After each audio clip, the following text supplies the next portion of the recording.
Okay, imagine we want to create a build configuration for our testing or staging environments. In these environments, we probably have different settings. For example, connection strings can be different. Our application settings can be different. We may use a different mail server or a message bus and so on. So on the toolbar, from this drop-down list, select Configuration Manager. And then in this drop-down list, select New. So I'm going to create a new build configuration for our testing environment. Now we can copy settings from an existing template. I would suggest for any of your environments like testing, staging, and production, use the release build. And leave debug only when you're developing. So use it only on your development server.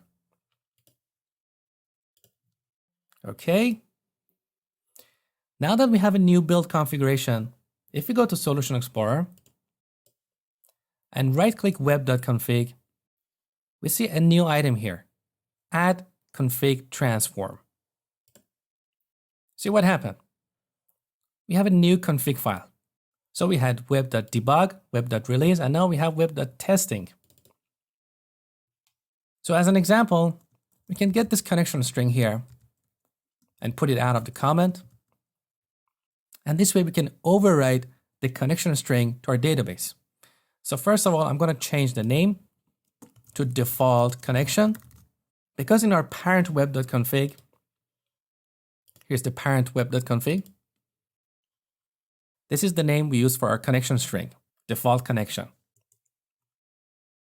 Now back here, you see here we have a different connection string. So data source is release SQL Server.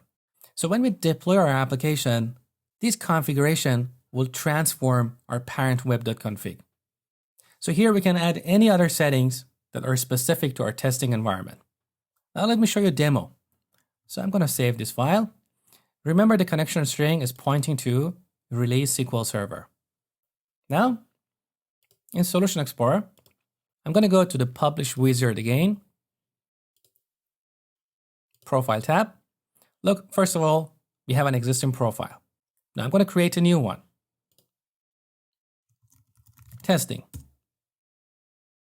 Change the publish method to file system and location to testing. Now in the settings, in the configuration, we have a new item. So I'm going to select this. And now let's deploy. Okay, beautiful. I'm going to bring up the deployment folder. I'm going to bring this web.config in Visual Studio. Here's our connection strings. Look, default connection, and it's pointing to release SQL Server. So this is how build configurations work.